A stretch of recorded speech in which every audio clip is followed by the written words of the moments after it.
Hola, buenas tardes a todas las personas que nos escuchen. Bienvenidos a este segundo episodio del podcast llamado El Mundo del Litigio. La sesión anterior compartimos con el licenciado Leopoldo Martínez y la licenciada Alejandra Rodríguez Petrova acerca del derecho de las víctimas que tienen a contar con asesoría jurídica. En el tema de hoy nos vamos a focalizar en el derecho que tienen a contar con defensores de derechos humanos.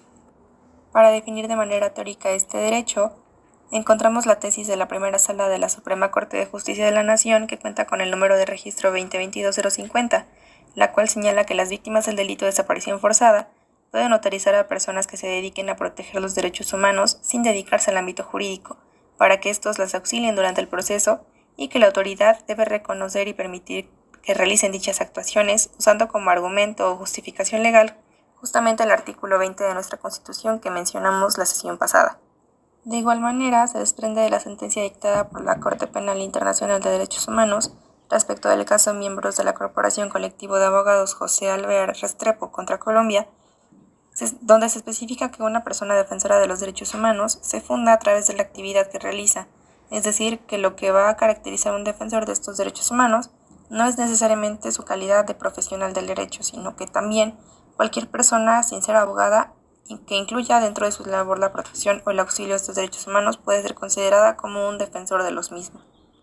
Para iniciar con la charla de hoy me gustaría preguntarle a la licenciada Alejandra, ¿cómo ha sido para usted defender los derechos humanos en su trayectoria? Pues mira, trabajé muchos años en la Suprema Corte de Justicia. Ahí desempeñé diversas funciones y entre las más interesantes, hablando como de este tipo de atenciones, existía una oficina de atención ciudadana, ¿no? Entonces las personas acuden a la Suprema Corte de Justicia porque tienen un problema que suponen que es un problema jurídico y necesitan orientación, ¿no? Muchas veces no tienen un caso en la Suprema Corte de Justicia, ni siquiera en un tribunal, ¿no? Pero tienen un problema y necesitan orientación y pues ven el máximo tribunal y pues acuden, ¿no? Y entonces en este tipo de dinámicas como de referencia, de orientación jurídica, pues también se obtiene como mucha sensibilidad en cuanto a estas cosas que te decía, que las personas pues quieren aprender, quieren ser partícipes activos de sus problemas, pero también de sus soluciones, ¿no? Quieren saber, quieren conocer qué vías, por dónde, cuáles son los procesos, y quieren formar una parte activa de los procesos. Entonces creo que eso es así como una premisa final que tuve ahí en esta como atención a la ciudadanía. De ahí pues estuve también trabajando en organismos autónomos de derechos humanos. Trabajé en la Comisión de Derechos Humanos de la Ciudad de México, ahí ya haciendo investigación pues ya en forma de expedientes de violaciones a derechos humanos en temas de seguridad ciudadana y de acceso a la justicia, y pues era encargada de la integración y dictaminación de los expedientes pues de queja relacionados a violaciones a derechos humanos.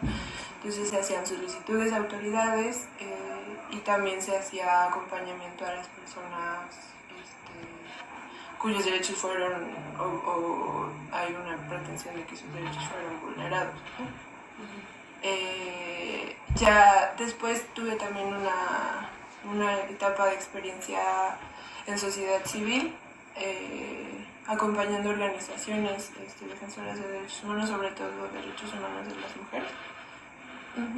Y ya ahí como que me consolidé como abogada feminista, ya formalmente.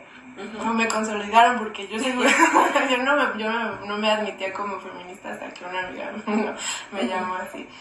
Pero bueno, también ver esta perspectiva de los derechos humanos desde los derechos humanos de las mujeres, creo que también ha sido algo muy importante que marcó como el rumbo de mi vida, ¿no?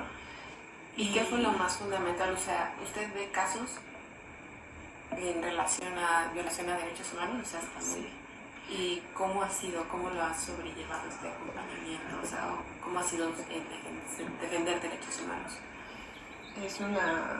Ya desde sociedad civil creo que es una cosa es que creo que ya no hay vuelta atrás. O sea, creo que es algo, para mí, es una cosa súper motivante y es como el motor de mi vida, ¿no? Es duro acompañar casos de violaciones a derechos humanos, es duro, es emocionalmente muy complicado y tienes que tener mucha tolerancia a la frustración porque estás frustrado todo el tiempo. Lidiar con instituciones es frustrante y lidiar con personas que no les importan los derechos de las personas es frustrante y te enojas, ¿no? Entonces tienes como que también tener un manejo de tus emociones pues importante todo el tiempo, pero pues también es súper gratificante, ¿no? Y aprender de las personas que acompañas y de su resiliencia y de su fortaleza y de su tesón y ¿no? De esta forma en la que pueden estar aguantando años y años en su búsqueda de justicia, es algo que pues te regresa como a quizás a la esperanza en el trabajo de defensa y quizás en la esperanza hasta en la humanidad, ¿no? Entonces para mí es algo importantísimo y es algo increíble. Y es algo también, o sea, increíble precisamente ver cómo la persona, la víctima, ha pasado por todo un proceso y la ves fuerte y la ves con mucha esperanza en que se puede resolver, pero no es fácil, o sea, no es fácil ver o estar desde la otra parte de la persona con todo lo que ha pasado y que siga teniendo como esa resiliencia, como tú le llamas. Sí, justo cuando estuve estudiando la especialidad en victimología tuve participación como asistente de investigación en la universidad y teníamos una investigación que se llamaba resiliencia vicaria, ¿no? Entonces hay un componente que se llama trauma secundario, que es en el trabajo con víctimas y las personas defensoras y las personas asesoras jurídicas comparten el trauma de las personas que lo viven, ¿no? Y entonces pues escuchas cosas horribles de experiencias y de vivencias y de violaciones graves de derechos humanos, por ejemplo. Sí. Las escuchas todo el tiempo ¿no? Y lidias con eso como si tú también casi que lo hubieras vivido, porque estás acompañando a las personas pues codo con codo. Muchas gracias, licenciada Alejandra, por su intervención. Ahora bien, mencionábamos al inicio de esta plática que un defensor de derechos humanos se funda justamente con su labor, independientemente de sus conocimientos o formación específica en el ámbito jurídico. Y en este sentido me gustaría preguntarle al licenciado Leopoldo cómo ha sido en su trayectoria defender estos derechos humanos y si considera que esta es una barrera de decir no soy abogado pero puedo defender o soy abogado y puedo defender mejor. ¿Usted qué opina? Me van a funar un poquito por esta opinión, pero en mi opinión, o sea, a ver, varias cosas. Los dos mejores defensores de derechos humanos que yo conozco que han trabajado en este país, que son Carlos Martín Beristain y Alejandra González, ninguno de los dos es abogado, ¿no? Eso tenerlo como muy claro y ser abogado no te limita, o no ser abogado más bien, no te limita de ninguna forma para defender derechos humanos y defender a víctimas de violaciones a derechos humanos. Les digo, para mí estas son las dos grandes, bueno, de hecho solo una de ellas es mexicana, Alejandra, creo que es la defensora de derechos humanos que hemos tenido en este país y a quienes todas las personas que yo conozco que defendemos derechos humanos de manera digna, porque también conocemos defensoras de derechos humanos indignas, pero todos los que lo hacemos con dignidad y que lo hacemos con inteligencia, en mi opinión, admiramos y vemos muy hacia arriba y decimos, en 40 años yo quisiera ser la mitad de defensora de derechos humanos que es ella, y ella no es abogada, y eso nunca la ha limitado para absolutamente nada. Ella ha acompañado a las víctimas en sus caminares hacia la verdad, hacia la justicia, hacia la reparación, y la profesión nunca ha sido limitante. De hecho, en su caso ha sido un gran catalizador, ¿no? Ella es psicóloga de formación y desde la psicología ha sabido acompañar a las personas. ¿Qué pasa? ¿Por qué digo que la opinión no va a ser tan popular? Porque creo que mucho de la defensa de derechos humanos en este país, para bien o para mal, se ha centrado en lo jurídico, ¿no? Se ha centrado en carpetas de investigación, se ha concentrado en juicios de amparo, se ha concentrado en llevar tus casos a la Corte Interamericana de Derechos Humanos, a la Suprema Corte, a etcétera, etcétera. ¿Y qué pasa? Que en mi opinión, ahí sí necesitas un bagaje jurídico importante para hacerlo bien, ¿no? a mí no me parece inteligente que alguien que no sea abogada empiece a hablar de que deberíamos de presentar un amparo de tal. Oye, tú ni sabes lo que es un amparo. Es que yo he visto en las noticias que te pueden... No sabes, cállate, ¿sabes? Entonces, si no es tu materia, cállate. Incluso puedes definir estrategias humanas que luego puedan traducirse a los... Es decir, como psicólogo, hablo con esta persona y esta persona me dice A, B, C, que quiere que pasen A, B, C, D, y F. Yo, como acompañante, mi trabajo es traducírselo de manera comprensible al abogado que solo habla lenguaje jurídico, ¿no? De la fregada y que a nadie le gusta hablar con él, pero vamos a hablar con él, yo como psicólogo, y le voy a decir, oye, mira, esta persona quiere esto, esto y esto, necesita, además, yo como psicólogo, como otras, trabajador social, periodista, lo que sea, identifico estas necesidades que creo que podrían servir y es chamba del abogado traducir eso al ámbito jurídico o político o de comunicativo. Algo con lo que yo sí me peleo con la gente un poquito es que él o la abogada, cuando hay un caso de violaciones graves a derechos humanos, él o la abogada acompañante es quien toma las decisiones después de la familia. Obviamente las víctimas siempre son quienes toman las decisiones importantes, pero las decisiones estratégicas son del abogado, ¿no? Porque luego hay comunicadores que dicen, no, es que ahorita sirve un chorro esta primera plana que vamos a sacar en Reforma.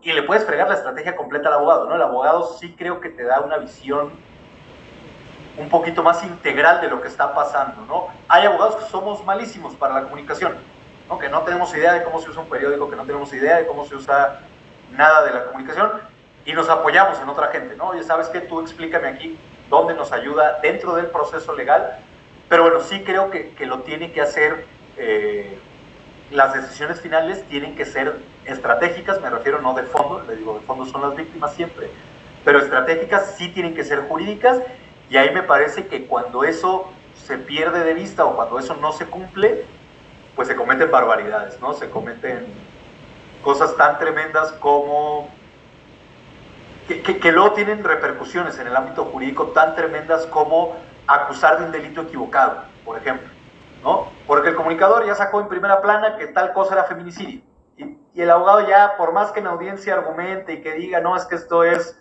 homicidio agravado por tal o tal cual cosa, el juez, que les digo, los jueces de este país son muy influenciables y tal, ve la primera plana y dice, no, pues yo no quiero una primera plana mañana que diga, no juzga por feminicidio, juzga por otra cosa y me van a correr, ¿no? Y ya, y te friegas el caso y se va por feminicidio y al final liberan al cuate porque no hubo feminicidio, ¿no? Estoy dando un ejemplo muy burdo, no real, pues, pero cosas así pueden repercutir en la estrategia. Entonces yo sí pienso, aunque esto puede ser mi propio sesgo de abogado, que lo jurídico debe ser quien tome las decisiones estratégicas para llegar a la verdad, a la justicia, a la reparación, cuando se ha decidido que el camino para eso va a ser el camino jurídico, ¿no? Va a ser a través de demandas, de denuncias, de procesos jurídicos, tal. Retomando el tema de la defensa de derechos humanos, creo que es un derecho súper importante que sea reconocido. Creo que es un derecho que los distintos tribunales que lo han reconocido construyen a partir de ciertos derechos súper importantes que no llaman mucho la atención. Por ejemplo, el derecho a participar en los asuntos públicos. Me parece que la primera vez que se refleja en la Corte Interamericana el derecho a defender derechos humanos, lo hacen a partir de ese derecho humano, ¿sabes? Esta mujer tenía derecho a defender derechos humanos precisamente porque tiene el derecho a participar en asuntos públicos, y por lo tanto una violación grave de derechos humanos cometida contra otra persona, como es un asunto público, ella puede participar, ¿no? Y lo construyen con eso, la libertad de expresión, ¿qué otras cosas? La libertad de asociación, varias cosas así, y que yo creo que es importante que en México se use mucho. Yo creo que tenemos la necesidad de usar mucho este derecho y de que haya mucho precedente y que haya mucha cosa escrita sobre él, porque luego les pasa sobre todo a los y las abogadas muy novatas o muy principiantes que van empezando en estas cosas, que leyeron el principio de no regresividad y están bien contentas porque piensan que ya no se pueden perder derechos en un país, ¿no? Que tiene el principio de no regresión en su constitución, y pues eso es completamente falso, ¿no? El día de mañana volvemos a tener una mayoría absoluta como la que tuvimos hace 3 años en Congreso de la Unión y no sabemos a qué nos enfrentamos, ¿no? No sabemos, pueden echar derechos para atrás cualquier día de la semana. De hecho pasa, sucede, que se pierden derechos muy seguido. No hay que confiarnos porque ya esté reconocido, sino hay que ejercitarlo y ejercitarlo y ejercitarlo para recordarles por qué es importante, ¿no? Porque hoy la Suprema Corte dice que sí, mañana nos cambian la composición, ya nos han cambiado la composición, de hecho, desde el precedente que ganó la Fundación para la Justicia, ya ni siquiera es la misma composición. Yo no sé si hoy día se volviera a ganar ese precedente, ¿no? Con los ministros tan malos y las ministras tan malas que han metido en los últimos años, yo hasta me inclino a pensar, no se gana, ¿sabes? O sea, eso ya no lo podríamos volver a ganar en la Suprema Corte, porque ahora tenemos a puro tarado ahí, pura tarada, sobre todo en la Suprema Corte. Entonces, eso, para mí es súper importante que lo ejercitemos, y yo como abogado, yo muchas veces, y a partir justo de trabajar con la Clínica Jurídica de la Ibero, nos hemos autorizado mucho abogados y abogadas solo como defensores de derechos humanos, aún sabiendo que somos abogados y que podríamos autorizarnos como abogados con amplias facultades para ejercer como abogados. Decimos, como defensores está bien, ¿no? Y les digo, creo que es muy importante no soltarlo, ¿no? No soltar eso y seguir ejercitando ese derecho lo más que se pueda. Muchas gracias, abogado. Yo tengo una duda particular, que después de haber leído una tesis, la cual era 2022-050, el libro menciona que las víctimas o ofendidos del delito de desaparición forzada pueden autorizar para que se les auxilie y acudan a las carpetas de investigación. Mi pregunta en este sentido es, ¿considera que es limitativo mencionar específicamente el delito de desaparición o significa que podrían tener defensores de derechos humanos en caso de violaciones graves o en todos los casos? Híjole. Así de bote pronto, en todos los casos, me parece que no. O sea, me parece que no hay una justificación para que entre un defensor de derechos humanos a conocer un caso de un robo de un reloj en la calle, ¿sabes? Las resistencias de las autoridades a reconocer este derecho, de las fiscalías, hablo sobre todo, equivocadas, esas resistencias, evidentemente, pero parten de argumentos y de premisas muy reales, ¿no? Parten del sigilo, por ejemplo, de la investigación. Entre menos gente conozca la carpeta es mejor, ¿no? Menos información puede salir, hay menos riesgo de fuga de información, y eso es real, ¿no? En casos de desaparición, evidentemente, no aplica esa preocupación, porque además la desaparición es interés social, hay un interés social en conocer qué está pasando con la desaparición.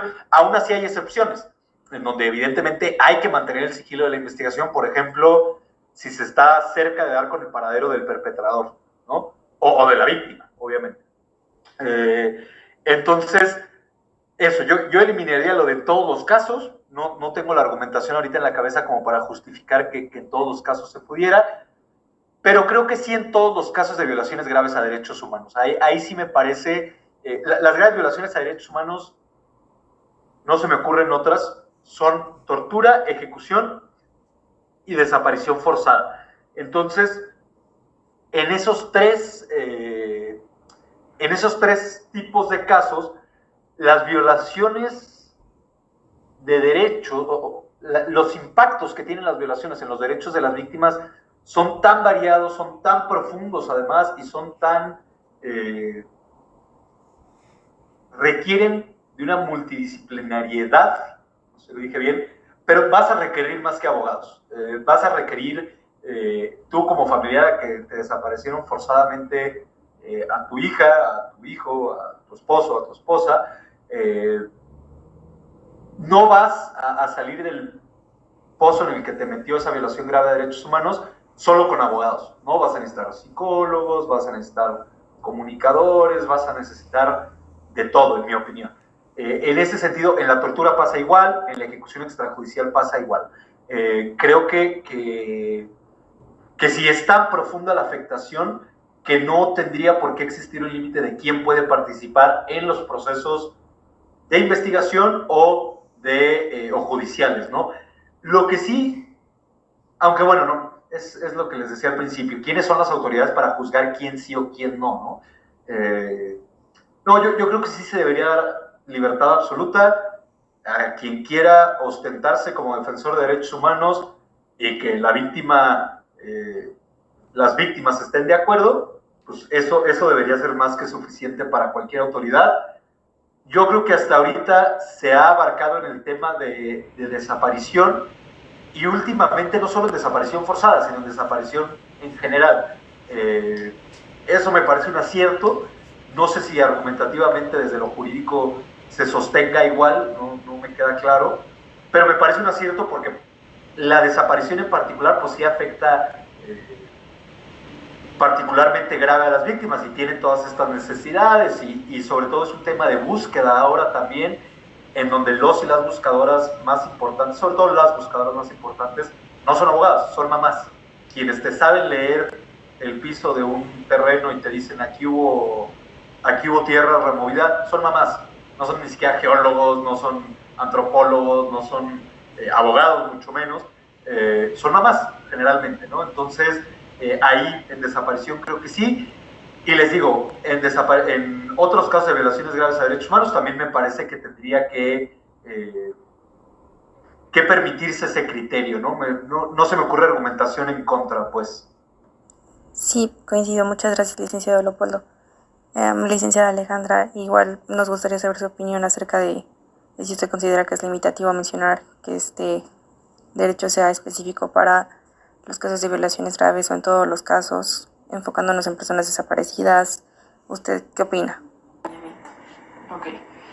Bueno, en el caso de México, a partir de la creación de una Comisión Ejecutiva de Atención a Víctimas, ¿no? A partir de la ley de víctimas. Ajá. Entonces se conforman estas instituciones que también son súper recientes. Y entonces en la práctica tú te puedes dar cuenta cuando trabajas con víctimas y haces procesos ante estas instituciones que no necesariamente es un litigio formal como el que se lleva ante tribunales, ¿no? Ante juzgados, ¿no? Sino que como esta temática está como en proceso de creación, en proceso de desarrollo, y hay mucha gente que no se la toma muy en serio, tiene también un componente fuerte de casi que de gestión o de lobbying político, ¿no? Muchas veces depende la atención a las víctimas de sobre todo del presupuesto, ¿no? Que haya disponible para ellas, pero también de la disposición de los estados o de las comisiones, ya sean locales o de la federal, de tomar en serio cierta temática, cierta víctima, cierto caso, para que ese caso pueda llegar de verdad a una reparación integral. En la práctica, llegar a una reparación integral para las víctimas es largo, es un proceso muy largo, es un proceso muy tedioso y muy complicado, y a pesar de que haya figuras, por ejemplo, de asesoría para ellas, para estas personas, en realidad no son procesos amigables ni accesibles, ¿no? Y estas asesorías no necesariamente son pues muy útiles, ¿no? Entonces, todos estos procesos tan largos y tediosos a lo que tienden es a que las personas dejen, ¿no? O sea, desistan. Claro. Y por esta parte también se ve la figura de lo que es el asesor jurídico, precisamente. Y en esta figura siento que se llega a considerar que la manera en que tutelan o protegen los derechos humanos de las víctimas a veces les cuesta un poco de trabajo el que lo lleven a la práctica. Ahí va un poquito mi pregunta de cuáles serían las funciones que el asesor jurídico le tendría que pues dar a la víctima. Sí, bueno, ya hablando de, o sea, procesualmente, precisamente el proceso. pues la ley indica, la ley federal y casi todas las leyes locales, en general, casi todas las leyes locales son casi una calca de la ley federal y tienen ciertos cambios respecto justo a los presupuestos. Pero la asesoría jurídica se supone que tendría que dar un acompañamiento desde el registro, o sea, a partir de que hay una determinación, ya sea una sentencia o una recomendación de derechos humanos, la asesoría jurídica tiene que acompañar a las personas víctimas a registrarse en un registro nacional de víctimas o en un registro estatal de víctimas. Para eso hay que llenar formatos que no son nada accesibles. ¿Económicamente se refiere? No. ¿O accesibles en qué aspecto? Accesibles en cuanto a que son como muy engorrosos, son trámites engorrosos y complejos, ¿no? Okay. Y toman mucho tiempo y hay que estar yendo y hay que estar, ¿no? Y muchas veces las comisiones de víctimas, bueno, yo hablo de puros problemas, es a lo que uno se enfrenta, ¿no? Las comisiones de víctimas pues no tienen personal, entonces, ¿no? Entonces ya que tienes el registro, se tiene que realizar una propuesta de reparación, o sea, las víctimas tienen el derecho de exponer sus pretensiones en cuanto a de qué forma se sentirían reparadas, en cuanto a las medidas de compensación, pero no solo eso, sino también rehabilitación, no solo rehabilitación, sino también no repetición y satisfacción. Y entonces las víctimas tienen derecho a exponer estas pretensiones y las comisiones de víctimas tienen la obligación de emitir un dictamen, una cosa que se llama dictamen de reparación integral, para crear este tipo de documentos y sobre todo para el cálculo de las compensaciones, que es un arte en sí mismo, y que pues un asesor jurídico no carece de ese tipo de capacitación, no tiene ese tipo de herramientas, y entonces la defensa que se le da a las víctimas pues queda corta, ¿no? Queda corta todo el tiempo y en todos los momentos del proceso. ¿Como deficiente? ¿Como sí, un poquito? Sí, tantito por deficiencia de personal, o sea, porque están rebasadas las cosas. Es un país con más de 100,000 personas desaparecidas, ¿no? Y cualquier otro delito están, ¿no? Las tasas altísimas, entonces pues las personas asesoras están rebasadas y tampoco están adecuadamente capacitadas, ¿no? Perfecto, muchísimas gracias. Y bueno, nos mencionaba hace poco si el ser abogado de profesión es o no un reto para los defensores de derechos humanos, como lo es usted, y coincido totalmente en esta parte de que a lo mejor no es una condición limitante, pero sí los vuelve un poquito más complejo en cuestión integral, como lo mencionaba. Sin embargo, pues se hace y se lleva a cabo, y creo que es oportuno también la existencia de que no solamente desde el ámbito jurídico se debe ser este acompañamiento. Pero además de todo lo que se desprende en la Corte Interamericana de Derechos Humanos, en su sentencia que mencionaba al principio, observamos los derechos no solo de las víctimas, sino también de ustedes como defensores, y establece, entre otras cosas, de que debe existir una protección, o sea, que deben recibir y, bueno, los defensores. Y en este sentido mi pregunta es si usted considera que México es, o específicamente Puebla, protege a los defensores de derechos humanos, o cuál es la perspectiva que se tiene acerca de esta supuesta protección. Digo supuesta porque quisiera que nos comentara si es que existe. No, yo creo que ni México ni Puebla en particular, o sea, ni México en general ni Puebla en particular, defienden, garantizan, protegen los derechos de los y las defensoras.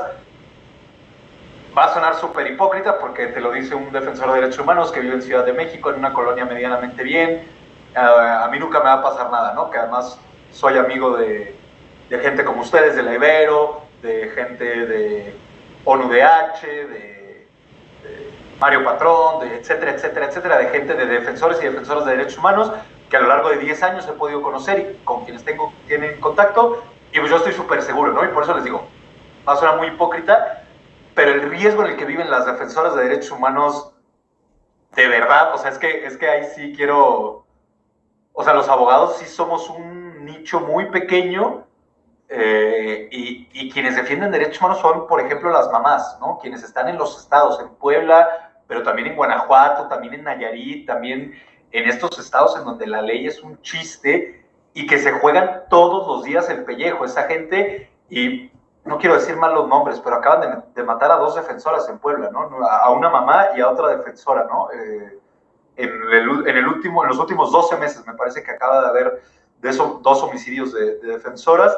Es evidente la indolencia y que a las autoridades de Puebla, y les digo, de México en general, el mecanismo de protección a defensoras y periodistas es un chiste, es una cosa con un presupuesto bajísimo, con unos funcionarios hipernegligentes, en su mayoría hiperignorantes, tarados, tontos, gente así nefasta. Hay muy buenos, ¿no? También hay funcionarios bastante decentes, pero eso, la Comisión Ejecutiva de Atención a Víctimas, que aunque formalmente no forma parte de la defensa de periodistas y de defensores de derechos humanos, pues claro que funge un papel importantísimo, y teníamos ahí al majadero de Alejandro Jiménez burlándose de las mamás de desaparecidos en Guanajuato, sin darles el dinero para que se pudieran trasladar, burlándose en Twitter, ¿no? De las mamás que no sabían pedir, en su opinión, el dinero para el transporte, y entonces tenían que moverse en condiciones todavía más precarias. Guanajuato, a mí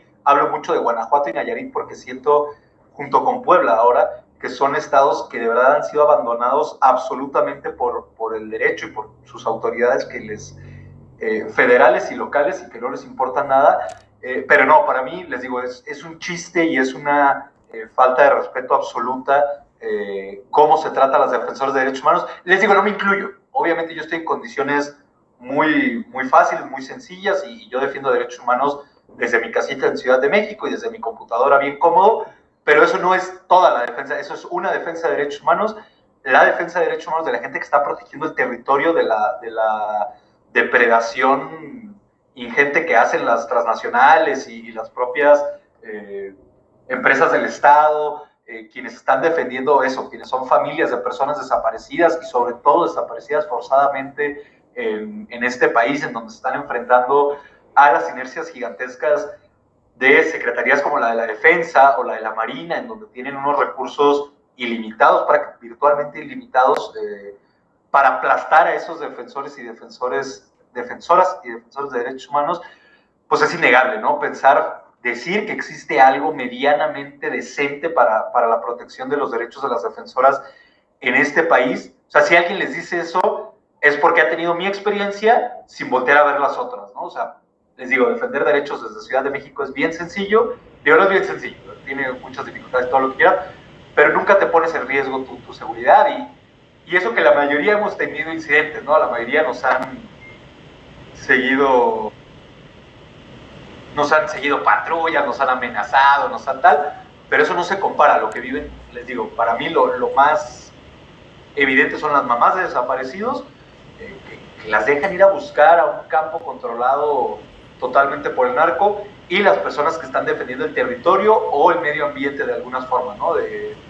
Esas personas están ellas solas en la selva, en la calle, en los predios, en las cocinas del narco, y están buscando o están defendiendo como pueden, y el Estado no les da nada, y cuando les da algo es una burla, y cuando les da una patrulla, la patrulla se echa a correr, y eso se los platico así de directo, me lo platicaron familias, ¿no? No, pues íbamos con 2 patrullas de Guardia Nacional, y de repente que avisaron que se ponía caliente la cosa, y la Guardia Nacional nos preguntó, ¿se quieren ir o se quedan? Y que dijimos, no, pues nos quedamos, hay que continuar con la búsqueda, no hemos agotado este punto de búsqueda, y que la Guardia fue, ok, y que se pararon y se fueron, la Guardia Nacional, y que las mamás así como, ¿de qué estás hablando, no? O sea, no, y que luego hablaban con ellos, no, nos referíamos a que si se quedaban, nosotros nos teníamos que ir porque estaba poniendo fea la cosa, ¿no?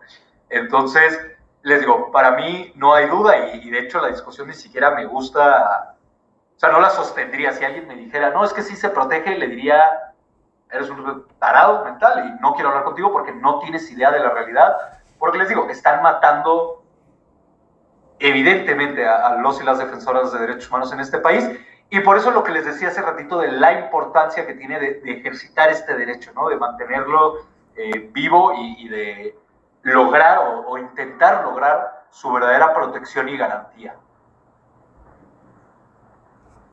Perfecto. Muchísimas gracias, abogado. La verdad es que esta plática fue muy enriquecedora. Es notorio que aún faltan muchas cosas por las cuales México, nuestro país, tiene que trabajar. Sin embargo, considero que el que nos haya dado un preámbulo de cómo usted ha hecho la trayectoria por durante 10 años, y que las personas puedan escuchar y lograr entender a lo que asesor y defensor se enfrentan, es, vaya, de vital importancia. Con esto creo que ya pasamos a cerrar este maravilloso podcast del mundo del litigio. Y, Jimé, no sé si tengas algo más que decir. No, pues solamente agradecerle. La verdad es, tocó temas que si bien teníamos como contemplados en el panorama, no conocíamos la realidad, digamos, práctica de pues literal mundo del litigio. Entonces, sí, es bastante información que esperamos que así como a nosotras nos ha enriquecido bastante, pues a todos los que nos escuchen también se lleven un poquito de esto y nos sirva como para reflexionar sobre estas dos figuras, sobre estos derechos y pues conocerlos más a fondo principalmente. Pero muchas gracias por su asistencia con nosotras. Tenemos este podcast y muchas gracias por estar aquí con nosotros en el Mundo del Litigio. Hasta luego.